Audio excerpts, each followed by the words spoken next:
फ़अऊज़ु बिल्लाहि मिनश शैतानिर रजीम बिस्मिल्लाहिर रहमानिर रहीम क़ाल अल्लाहु तआला फ़िल किताबिल हकीम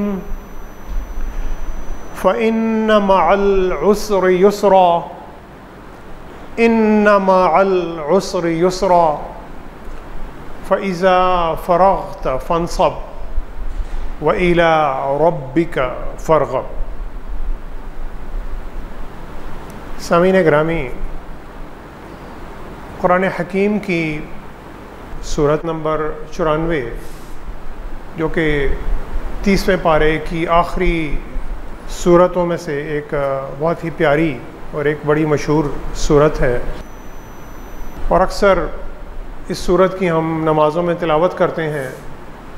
बच्चों को सूरह दुहा, सूरह अलम नशरह, ये सूरतें जो हैं ज़ुबानी याद कराई जाती हैं। इस सूरत को अलम नशरह, सूरह अलम नशरह या सूरह नशरह के नाम से जाना जाता है, और रब्बुल आलमीन ने इस 8 आयात पर मुश्तमिल एक बहुत ही छोटी, बहुत ही खूबसूरत और बड़े मुख्तसर लेकिन बहुत ही जामे अंदाज में एक पूरा दस्तूर हयात, दस्तूर ज़िंदगी बयान कर दिया है। और ये सूरत मक्कतुल मुकर्रमा में नबी करीम सल्लल्लाहु अलैहि वसल्लम पर नबूवत के इब्तदाई दौर की, बिल्कुल इब्तदाई दौर की सूरतों में से एक सूरत है।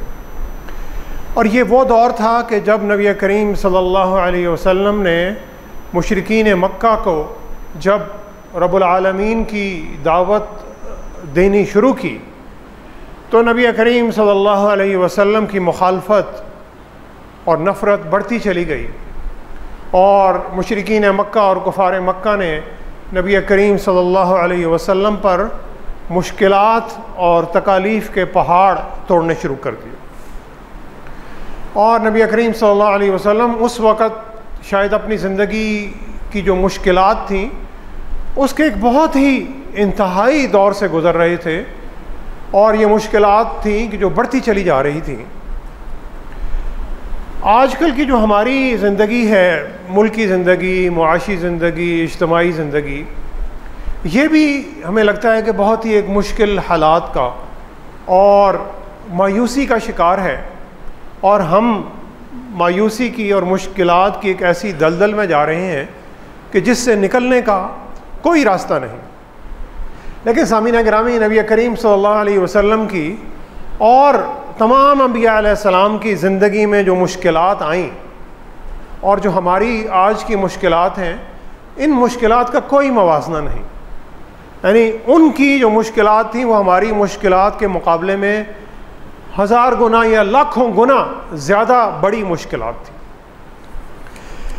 तो हमारी मुश्किलात, नबी करीम सल्लल्लाहु अलैहि वसल्लम की मुश्किलात, और इस सूरत में रब्बुल आलमीन नबी करीम सल्लल्लाहु अलैहि वसल्लम से दर हकीकत में मुखातिब हैं, और सारी ये जो बातें हैं नबी करीम सल्लल्लाहु अलैहि वसल्लम से की जा रही हैं। और फिर कुरान मजीद में अल्लाह ताला ने ये बातें कलमबंद की, तो नबी करीम सल्लल्लाहु अलैहि वसल्लम के तवस्सुत से, उनके ज़रिए से ये बातें नबी करीम सल्लल्लाहु अलैहि वसल्लम की उम्मत तक ये हदायत पहुँचाई जा रही हैं, कि जो हदायत नबी करीम सल्लल्लाहु अलैहि वसल्लम को दी गई वही हदायत प्यारे नबी सल्लल्लाहु अलैहि वसल्लम की उम्मत को दी जा रही हैं। और आज चूँकि 12 रबीउल अव्वल है, और आज हम तकरीबन 1453वां नबी करीम सल्लल्लाहु अलैहि वसल्लम का, प्यारे नबी सल्लल्लाहु अलैहि वसल्लम का, रहमतुल लिल आलमीन का यौम विलादत मना रहे हैं। तो इस तवस्सुत से ये सूरह अलम नशरह और नबी करीम सल्लल्लाहु अलैहि वसल्लम पर आने वाली मुश्किलात, हम जिस दौर से गुज़र रहे हैं, और 12 रबीउल अव्वल की मुनासबत से आज के हमारे खुतबे का यही सूरह अलम नशरह मौजू है। और इसी की आयत में अल्लाह ताला ने फरमाया कि वरफ़अना लका ज़िक्रक, कि ए नबी सल्लल्लाहु अलैहि वसल्लम, हमने आपके ज़िक्र मुबारक को बहुत बुलंद कर दिया। यानी नबी करीम सल्लल्लाहु अलैहि वसल्लम का वो नाम कि जिस नाम को मिटाने के लिए और जिस नाम की नफ़रत में और जिस नाम की दुश्मनी और अदावत में कुफ़ार मक्का तमाम हदें पार कर गए थे और वो उस नाम को सफ़ाए हस्ती से मिटाना चाहते थे, अल्लाह ताला ने नबी करीम सल्लल्लाहु अलैहि वसल्लम को ये खुशखबरी दी कि ऐ नबी सल्लल्लाहु अलैहि वसल्लम, हमने आपका ज़िक्र ना सिर्फ़ उस वक़्त बुलंद किया बल्कि क़यामत तक के लिए आपके ज़िक्र को, और जब तक ये दुनिया रहेगी और जब तक जन्नत और जहन्नुम रहेंगे, ऐ नबी सल्लल्लाहु अलैहि वसल्लम, हमने आपके ज़िक्र को ऊंचा, ताज़ा और बुलंद कर दिया। तो आज 1450 साल गुजरने के बाद भी जहाँ पर भी रब्बुल आलमीन का नाम आता है, अशहदु अल्ला इलाहा इल्लल्लाह, तो उसके साथ प्यारे नबी सल्लल्लाहु अलैहि वसल्लम का ज़िक्र मुबारक भी आता है, अशहदु अन्ना मुहम्मदुर रसूलुल्लाह सल्लल्लाहु अलैहि वसल्लम। कि ये दर्जा शायद अल्लाह ताला ने किसी भी शख्स को नहीं अता किया जो रहमतुल लिल आलमीन सल्लल्लाहु अलैहि वसल्लम को अता किया। तो मक्का के उन दिनों में नबी करीम सल्लल्लाहु अलैहि वसल्लम पर मुख्तलिफ़ इल्ज़ामात लगाए जाते थे कि ये शख्स जो है ये तो नाउज़ुबिल्लाह झूठा है, कज़्ज़ाब है, और ये तो मजनून हो गए हैं, ये तो दीवाने हो गए हैं, और ये तो अजीब अजीब तरह की बातें करते हैं, या किसी ने इन पर जादू कर दिया है, या ये ख़ुद कोई बहुत बड़े जादूगर हैं। तो इन मुश्किल हालात में अल्लाह ताला ने नबी करीम सल्लल्लाहु अलैहि वसल्लम को कुछ हदायत दी और कुछ खुशखबरियाँ अता की, कुछ हदायत और कुछ खुशखबरियाँ। और अलम नशरह लका सदरक, ऐ नबी सल्लल्लाहु अलैहि वसल्लम, क्या हमने आपके सीने को कुशादा नहीं कर दिया?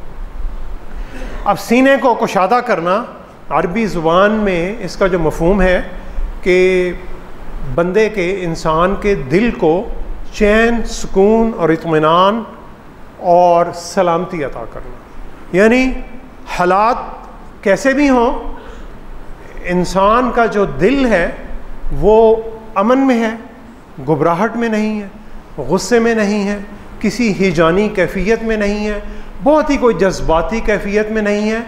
बड़े इत्मीनान और सुकून के साथ इंसान का जब दिल ये काम कर रहा है तो अल्लाह ताला कह रहे हैं कि ऐ नबी सल्लल्लाहु अलैहि वसल्लम, हमने आपको एक बहुत बड़ी ताकत अता कर दी, और वो ताकत अलम नशरह लका सदरक, कि हमने आपके सीने को कुशादा कर दिया, हमने आपको इत्मीनान अता कर दिया। यानी देखा जाए आजकल के हिसाब से कि अगर एक शख्स मुश्किलात में है तो वो माली मुश्किलात का शिकार है, वो समाजी मुश्किलात का शिकार है, वो जुल्म का शिकार है, वो मजालिम का शिकार है, तो उसे तो ताकत चाहिए, उसे तो कोई ग्रोह चाहिए, उसे तो कोई फ़ौज चाहिए, उसे कोई बंदूक चाहिए, उसे कोई मालो दौलत चाहिए, उसे ताकत चाहिए, असला चाहिए, पैरोकार चाहिए, ताकि वो इस जुल्म का और ज़्यादती का मुकाबला कर सके।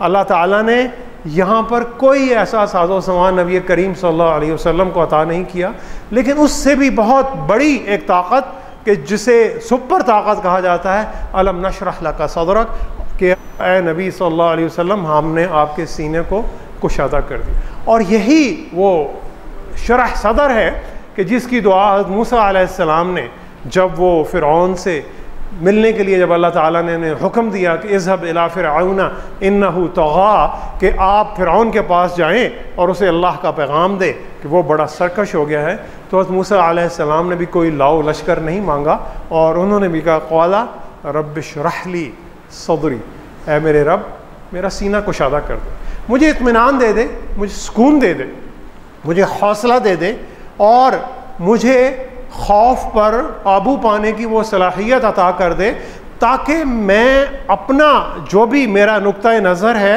वो सुकून और इत्मीनान के साथ दूसरे को सुना सकूँ। तो सामीन गिरामी, दुनिया में बहुत बड़ी बड़ी ताकतें हैं और बहुत सारी ताकतें इंसान के अंदर पोशीदा हैं, और उन ताकतों में से सबसे बड़ी ताकत ये है कि अगर आप किसी दूसरे शख्स को अपना हमनवा बनाना चाहते हैं, आप चाहते हैं कि मैं उसके लिए कोई हदायत की, कोई अच्छाई की बात कर रहा हूँ, तो आप बग़ैर किसी जज्बात के, बग़ैर किसी गुस्से में आए और बिल्कुल एक सुकून के साथ और इत्मीनान के साथ और मोहब्बत और प्यार के साथ अगर आप दूसरे को अपनी बात समझा सकें, इसे शरह सदर कहते हैं कि हमने आपके दिल को चैन, इत्मीनान और सुकून अता कर। क्योंकि इंसान जब गुस्से में होता है और घबराहट में होता है तो आपके दिल की धड़कन तेज़ हो जाती है, ऊपर चली जाती है, यानी 100 से ऊपर चली जाती है, 120 आपकी हार्ट बीट चली जाती है, आपका ब्लड प्रेशर 120 से बढ़कर 200 तक चला जाता है और घबराहट शुरू होना शुरू हो जाती है। तो सीना तो वही है, लेकिन उसके अंदर दिल अगर तेज़ी से धड़क रहा है और खून बड़ी तेज़ी से उसमें हरकत कर रहा है तो उसे ज़्यादा जगह चाहिए। जब वो ज़्यादा जगह मांगता है तो हमें लगता है कि हमारे दिल को घबराहट शुरू हो गई है। और अल्लाह ताला अगर इस घबराहट को दूर कर दें, यानी हमारे दिल को और हमारे ब्लड प्रेशर को नॉर्मल हालत में रख दें, तो ये एक ऐसी ताकत है जो मुश्किल से मुश्किल हालात में अगर इंसान को मिल जाए तो इंसान मुश्किल से मुश्किल हालात का मुकाबला कर सकता है, पुरसुकून रहकर इत्मीनान के साथ अपने दिमाग को इस्तेमाल करके उन मुश्किलात का हल ढूंढ सकता है और एक सही सिमत में कदम उठा सकता है और उस तरफ चल सकता है, और ताकि वो इन मुश्किलात से निकल जाए। तो सामीन गिरामी, अगर आपके दिल की धड़कन बढ़ रही है तो आप किसी डॉक्टर के पास जाएंगे तो डॉक्टर साहब कहेंगे आपको लंबे लंबे सांस लें। यानी जब आप लंबे सांस लेते हैं तो जैसे आपका सीना कुशादा हो रहा है। और फिर अल्लाह ताला आगे कह रहे हैं ववदअना अन्का विज़रक, और ए नबी सल्लल्लाहु अलैहि वसल्लम हमने आपके दिल से बोझ उतार दिया। नबूवत से पहले नबी करीम सल्लल्लाहु अलैहि वसल्लम कई रातें गार में जाकर, गार हिरा में जाकर गुजारते थे और वहाँ पर रहते थे और परेशान रहते थे कि जो मुआशरे में जुल्म, ज़्यादती और नाइंसाफ़ी हो रही है, और वो सोचते रहते थे कि अल्लाह की जो दुनिया है, इस दुनिया में इतना जुल्म क्यों है, इस दुनिया में इतनी नाइंसाफ़ी क्यों है, और इस परेशानी के बोझ तले दबते चले जा रहे हैं। तो अल्लाह ताला कह रहे हैं ववदअना अन्का विज़रक, हमने आपके दिल से बोझ उतार दिया। यानी इतनी बड़ी आपको नेमत अता कर दी कि आपके दिल से उस परेशानी का बोझ उतार दिया, ताकि आपका दिल और दिमाग पुरसुकून हालत में उन मुश्किलात का हल जो है वो आसानी से ढूंढ सके। यानी अल्लाह ताला ने प्यारे नबी सल्लल्लाहु अलैहि वसल्लम की सोच को वसी कर दी और नबी करीम सल्लल्लाहु अलैहि वसल्लम की सलाहियतों में इजाफ़ा कर दिया। इंसानी ज़िंदगी में परेशानियाँ और आसानियाँ, तकलीफ़ें और राहतें, ये साथ साथ हैं, अल्लाह ताला ने साथ साथ बनाई हैं।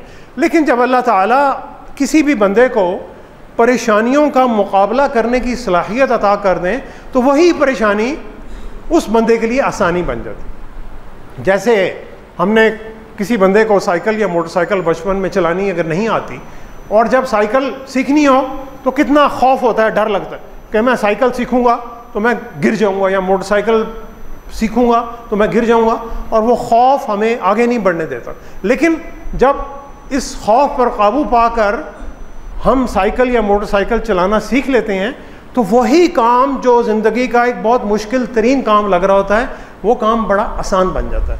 यानी काम की जो मुश्किल है वो तो वहीं की वहीं रही। वो शख्स जिसे साइकिल चलानी नहीं आती उसके लिए वो ज़िंदगी का मुश्किल तरीन काम है, और वो शख्स जिसे साइकिल चलानी आ गई वो काम उसके लिए बड़ा आसान काम हो। यानी आपकी जब सलाहियतों में इजाफ़ा हो गया तो मुश्किल से मुश्किल काम भी आपके लिए आसान हो गया। तो रब्बुल आलमीन यही कह रहे हैं कि हमने वो बोझ जो आपकी कमर तोड़े जा रहा था, हमने उस बोझ को आपकी कमर से हटा दिया। इसका एक मफहूम ये भी है कि वो बोझ तो वहीं का वहीं रहा, नबी करीम सल्लल्लाहु अलैहि वसल्लम की कमर यानी उनकी सलाहियतों में इजाफ़ा हो गया और उनमें वो बोझ उठाने की और उस बोझ का मुकाबला करने की सलाहियत बढ़ गई। वरफ़अना लका ज़िक्रक, और नबी सल्लल्लाहु अलैहि वसल्लम हमने आपके ज़िक्र को बुलंद कर दिया, क़यामत तक के लिए बुलंद कर दिया। फ़इन्ना मअल उस्रि युस्रा। सामीन गिरामी, अब ये दो आयात एक ऐसी आयात हैं जो कि ज़िंदगी का एक बहुत ही बड़ा एक फ़लसफ़ा और एक बहुत ही बड़ा दस्तूर और ज़ाब्ता हयात बयान करने जा रही हैं। फ़इन्ना मअल उस्रि युस्रा, इन्ना मअल उस्रि युस्रा, बेशक तंगी के साथ आसानी है। अल्लाह ताला ने इस बात को दोबारा दोहराया अगली आयत में, इन्ना मअल उस्रि युस्रा, बेशक मुश्किल के साथ आसानी है। अब मअल उस्रि युस्रा, अल उस्रि युस्रा, इसको अगर अरबी ज़बान में मुफस्सिरीन ने इसका जो मफ़हूम बयान किया कि अल उस्र और युसर, यानी तंगी और आसानी, और फिर माल, ये दोनों साथ साथ जुड़ी हुई हैं। ये नहीं है कि बादल उसर युसरा, के तंगी के बाद आसानी है। दोनों चीज़ें साथ साथ हैं, और इसमें जो ज़ोर है, जो महवर है इस बात का, वो आसानी पर है। और मुश्किलात अल उसर अल युसरा नहीं है, ताकि युसरा जो है वो महवर है, और उसर जो है उस जब आप मुश्किल से निकलते हैं तो फिर आप आसानी की तरफ चलना शुरू कर देते हैं। तो सामीन गिरामी, रब्बुल आलमीन ये बताना चाह रहे हैं कि इंसान का जो दिमाग है, और शैतान जब उस दिमाग को कंट्रोल करता है तो वो जितनी भी मुश्किलात उसके सामने होती हैं, उन मुश्किलात को उसे बहुत बड़ा चढ़ा कर दिखाता है। जैसे हमारी ज़िंदगी में तो अल्लाह ताला ये बताना चाह रहे हैं कि तुम्हें जो चीज़ें सामने नज़र आ रही हैं, मुश्किलात जो तुम्हें नज़र आ रही हैं, उन मुश्किलात को अपनी ज़िंदगी का महवर बनाने की ज़रूरत नहीं है, बल्कि आसानियों को जहन में रखने की ज़रूरत है। अब हमें अपने सामने क्या नज़र आ रहा है? हमें अपने सामने मुश्किलात नज़र आती हैं। हमें नज़र आता है कि पाकिस्तान का कोई मुस्तकबिल नहीं। हर लीडर और कोई भी मुक़्तदर अदारा भी हो, वो यही कहता है कि जब तक ताकत मेरे पास रहेगी पाकिस्तान का मुस्तकबिल महफूज रहेगा, और जब अगर ताकत इक़्तिदार मेरे पास नहीं है तो पाकिस्तान टुकड़े टुकड़े हो जाएगा। यानी वो अवाम को एक खौफ की और शक व शुबे की कैफियत में मुब्तला करके अपना मकसद हासिल करने की कोशिश कर रहे हैं। यानी मुश्किलात के जो कि हैं, और उन मुश्किलात को बढ़ा चढ़ा कर बयान करके दिखा के अवाम को ये दिखाते हैं कि अगर मैं हूँ तो इस मुल्क का मुस्तकबिल है, मैं नहीं हूँ तो इस मुल्क का कोई मुस्तकबिल नहीं है। हालांकि ये सारे के सारे लीडर और सारे के सारे जो इदारे हैं वो कई कई साल इक़्तिदारों में रह चुके हैं और अपनी इक़्तिदार गुजार भी चुके हैं, और ना ही उनके दौरे इक़्तिदार में कोई इस मुल्क की हालत बदली, ना उनके होने से कोई बदलेगी और ना उनके कोई ना होने से बदलेगी। तो सामीन गिरामी, हालत कब बदलेगी? हालत बदलने का हल अल्लाह ताला ने इस सूरत की 2 आखिरी आयात में बताया, और उस हल की तरफ मैं आता हूँ। लेकिन आज हमें क्या नज़र आता है?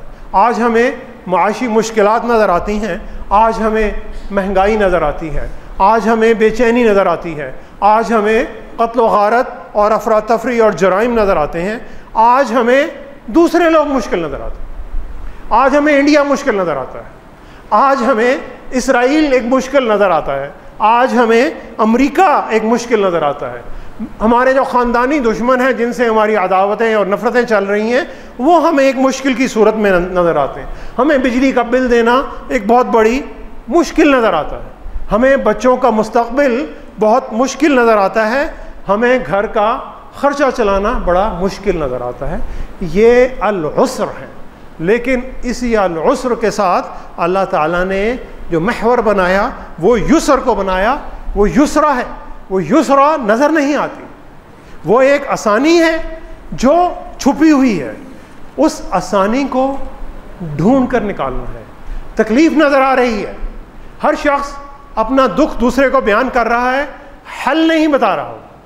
हल युसरा ढूंढना है। तकलीफ़ तुम्हें नज़र आ रही है, आसानी, खुशहाली और बेहतरी तुम्हें नज़र नहीं आ रही, लेकिन अल्लाह ताला ने तुम्हारे लिए ज़रूर रखी है। फ़इन्ना, बेशक, शक ही नहीं है इसमें। जो दुनिया के लोग चाहे कुछ भी कह लें, उनकी बातें तो शक व शुबा में हो सकती हैं। झूठ और सच का इतना मिला कर बयान किया जाता है कि समझ ही नहीं आती कि झूठ क्या है, सच क्या है। तुम्हें इसमें कोई शक नहीं होना चाहिए कि जो मुश्किल है वो आर्जी है, वो मुश्किल निकल जाएगी। उसी मुश्किल से तुमने युसरा, हल उसे तलाश करना है। और जब तुम तलाश करोगे, जब तुम कोशिश करोगे, सही करोगे, तो अल्लाह ताला तुम्हारी उन मुश्किलों को आसानियों में बदल देंगे। सामीन गिरामी, हम परेशानियों के बारे में बहुत यकीनी होते हैं, लेकिन आसानियों के बारे में यकीनी नहीं होते। फिर ये परेशानियाँ और मुश्किलात ज़हनी तौर पर हमारे दिमाग को और दिल को इतना कब्ज़ा कर लेती हैं कि हमारा दिल एक घबराहट का और एक बेचैनी का और जिसे स्ट्रेस कहते हैं और एक एंग्जाइटी का शिकार हो जाता है। और फिर आपका मीडिया, आपका सोशल मीडिया, आपके सारे इदारे, आपकी सारी सियासी पार्टियां एक खौफ और बेयकीनी की जो कैफियत है उसी कैफियत को बढ़ाती चली जाती हैं और लोग एक दूसरे को बजाय प्यार, मोहब्बत और खलूस से देखने की बजाय हर दूसरे शख्स को शक और शुबह की नज़र से देखना शुरू कर देते हैं। तो अल्लाह ताला ये बताना चाह रहे हैं कि जो परेशानी तुम्हारे दिमाग में बहुत ज़्यादा है दर हकीकत में कम है और अच्छाई तुम्हें नज़र नहीं आ रही और परेशानी में तुम्हारा दिमाग बुरे से बुरी सोच में चलता चला जा रहा है। अब अगर तकलीफ़ से गुज़रने का तुम्हारे अंदर हौसला होगा, तुम्हारे अंदर तकलीफ़ का मुकाबला करने की सलाहियत होगी, तो तभी तुम आसानी की तरफ जा सकोगे। मुश्किलात का हल ढूंढना पड़ेगा। तो तकालीफ़ें हमारी सलाहियतों को बढ़ाने का एक मौका है। जब मैं अपनी सलाहियतें बढ़ा लूँगा तो वही तकलीफ़ और वही मुश्किल मेरे लिए आसान हो जाएगी। अब सामीन गिरामी, तकालीफ़ आ रही हैं, मुश्किलात बढ़ती चली जा रही हैं, अब क्या करें? हाथ पर हाथ धर कर बैठ जाए? नहीं। अलम नशरह लका सदरक रब्बि शुरह ली सदरी, दुआ करेंगे अल्लाह ताला मेरे सीने को कुशादा कर दें, मुझे इत्मीनान और मुझे सुकून अता कर दें, ताकि मैं दिमाग से और अपनी दिमागी और तख्लीक़ी सलाहियतों से काम लेकर अपनी सलाहियतों को बढ़ा सकूं, मुश्किलात का हल तलाश कर सकूं। और शैतान ये चाहता है कि अल्लाह ताला के जितने बंदे हैं जो इस मुआशरे में अच्छे और नेक काम करना चाह रहे हैं, अल्लाह के नाम को और नबी करीम सल्लल्लाहु अलैहि वसल्लम के नाम मुबारक को बुलंद करना चाह रहे हैं, वो मायूसी का शिकार हो। इब्लीस नाम ही मायूसी का है, इसका तर्जमा ही एक मायूसी है कि वो अल्लाह के बंदों में मायूसी फैलाता है। तो अल्लाह ताला सूरह अलम नशरह की आखिरी 7 और 8 नंबर आयत में बहुत खूबसूरत पैगाम दे रहे हैं, मुख्तसर से लफ्ज़ों में, फ़इज़ा फ़रग़्त फ़ंसब। जब मुश्किलात में फंस गए, मायूसी में फंस गए, तो क्या करें?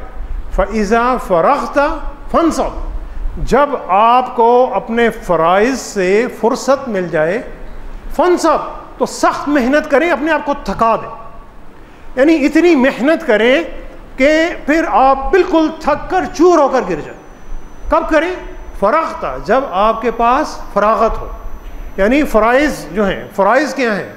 अल्लाह ताला के फ़राइज़, घर वालों के फ़राइज़, मुआशरे के फ़राइज़, ख़ानदान की कफ़ालत के फ़राइज़, उनके लिए रिज़्क़ हलाल तलाश करने के फ़राइज़, ये सारे फ़राइज़ हैं जो कि अल्लाह के बंदे ने करने ही करने हैं। इस फ़राइज़ के बाद जो वक्त मिल रहा है फ़रग़्त, जो फ़राग़त मिल रही है, उस फ़राग़त में सख्त मेहनत करके अपने आप को थकाएं। अब सामीन गिरामी, हम में से अक्सर लोग जो हैं वो रोज़गार के या कारोबार से जहाँ जहाँ भी नौकरियों में और कारोबार में वाबस्ता हैं, तो तकरीबन एक दिन में हम 8 घंटे काम करते हैं या एक हफ़्ते में हम 40 घंटे, यानी दिन में अल्लाह ताला ने जितना वक्त दिया उसका तकरीबन 1/4 हिस्सा हम कारोबार ज़िंदगी में रिज़्क़ हलाल कमाने के लिए सर्फ करते हैं। और फिर अल्लाह के हकूक़ हैं जो हमने अदा करने हैं, जो फ़राइज़ हैं हमने अदा करने हैं, घर वालों के हकूक़ हैं जो हमने अदा करने हैं, रिश्तेदारों के, हमसायों के, मुआशरे के, ये सारे हकूक़ हमने जो अदा करने हैं, इसके लिए भी अपना वक्त निकालते हैं। और फिर अल्लाह ताला ये कह रहे हैं कि तुम्हारे पास जो फ़राग़त का वक्त बचता है, उस फ़राग़त के वक्त में तुमने फ़ारिग़ नहीं बैठना। अगर तुमने मुसीबतों का और मुश्किलात को आसानियों में बदलना है, और ये कहा किसको जा रहा है? नबी करीम सल्लल्लाहु अलैहि वसल्लम को, कि जिनकी ज़िंदगी में शायद फ़राग़त का एक लम्हा भी नहीं था, और उनके तवस्सुत से हमें यह हुक्म दिया जा रहा है कि तुम्हारे पास जितने भी फ़राग़त के लम्हात हैं, उन फ़राग़त के लम्हात में तुमने अपने इल्म को बढ़ाना है, तुमने अपनी सलाहियतों को बढ़ाना है, तुमने और मेहनत करनी है, तुमने और काम करना है, तुमने और आगे बढ़ना है। ये नहीं है कि जो फारिग वक्त है उसे बैठकर गप्पों में, ग़ीबतों में और सोशल मीडिया पर और इधर उधर ज़ाया करना है। फारिग वक्त को तो छोड़ दें सामीने गिरामी, हमारा जो काम करने का वक्त है उस काम में से भी तकरीबन आधा वक्त या एक बहुत बड़ा हिस्सा हम इन्हीं चीज़ों में ज़ाया कर देते हैं, और वो काम का वक्त कि जो हमारे फ़राइज़ अदा करने का वक्त है उस फ़राइज़ को भी हम सही तरह अदा नहीं कर सकते। तो फारिग वक्त में सख्त मेहनत करनी है, अपने आप को थकाना है, अपनी सलाहियतों में इजाफ़ा करना है, लेकिन किस तरह? घबराहट के साथ, जल्दी में, परेशानी में, गम और गुस्से में नहीं, अमन के साथ, सुकून के साथ, एक वाज़ेह प्लान के साथ, एक हदफ के साथ, एक मकसद के साथ उस काम को पूरा करना है और अपने आप को थकाना है और मेहनत करनी है। किस तरह? नशरह लका सदरक, शरह सदर के साथ, कुशादा सीने के साथ, जिसे कहते हैं कि एक अच्छी पर्सनैलिटी और एक ऐसी शख्सियत जो कि अमन सुकून अपने साथ भी है और दूसरों के साथ भी, अपने घर वालों के साथ भी, अपने मुआशरे में दूसरों के साथ भी। और जब तुम दिल के सुकून के साथ, दिमाग के सुकून के साथ, बग़ैर घबराहट के, बग़ैर गुस्से के, बग़ैर किसी नफ़रत के, बग़ैर किसी हसद के जज्बात के, जब तुम अपने दिल को कुशादा करोगे, ना सिर्फ अपने फ़राइज़ पूरे करोगे बल्कि अपने फ़ारिग वक्त में जब तुम सख्त मेहनत से अपने आप को थकाओगे तो अल्लाह ताला तुम्हारी मुश्किलात को आसानियों में बदल देंगे। अल्लाह ताला तुम्हारी मुश्किलात को आसानियों में बदल देंगे।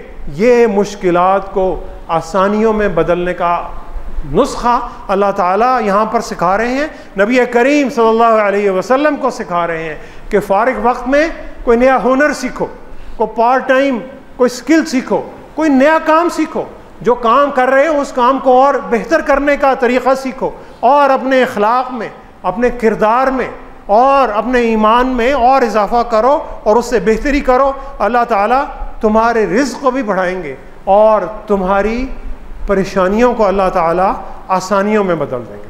अब सामीन गिरामी, अगर नबी करीम सल्लल्लाहु अलैहि वसल्लम की सीरत तय्यबा को दो मुख्तसर चीज़ों में समेटने की कोशिश की जाए, जो मुमकिन तो नहीं है, लेकिन अगर दो बड़ी मुख्तसर चीज़ों में कि नबी करीम सल्लल्लाहु अलैहि वसल्लम की ज़िंदगी के दो महवर थे। एक महवर नबी करीम सल्लल्लाहु अलैहि वसल्लम की ज़िंदगी का मकसद रब्बुल आलमीन की खुशनुदी हासिल करना था।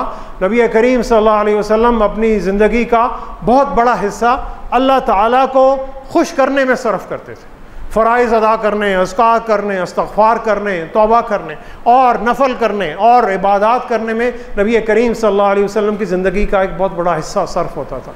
और प्यारे नबी सल्लल्लाहु अलैहि वसल्लम की ज़िंदगी का दूसरा बड़ा हिस्सा जो खर्च होता था वो अल्लाह की मखलूक को खुश करने में सर्फ होता था। नबी करीम सल्लल्लाहु अलैहि वसल्लम दूसरों के लिए आसानियाँ पैदा करते थे, दूसरों के अखलाक और किरदार की तामीर करते थे, उनके लिए रोज़गार के मौक़े पैदा करते थे, उनकी तरबियत करते थे, उनकी इनफरादी और इज्तमाई तौर पर नबी करीम सल्लल्लाहु अलैहि वसल्लम उनकी मदद करते थे।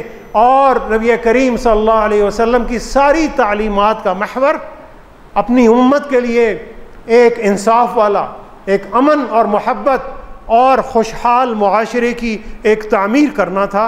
सामीन गिरामी, नबी करीम सल्लल्लाहु अलैहि वसल्लम की इन्हीं सुन्नतों को आज 12 रबीउल अव्वल के दिन ज़िंदा करने की ज़रूरत है।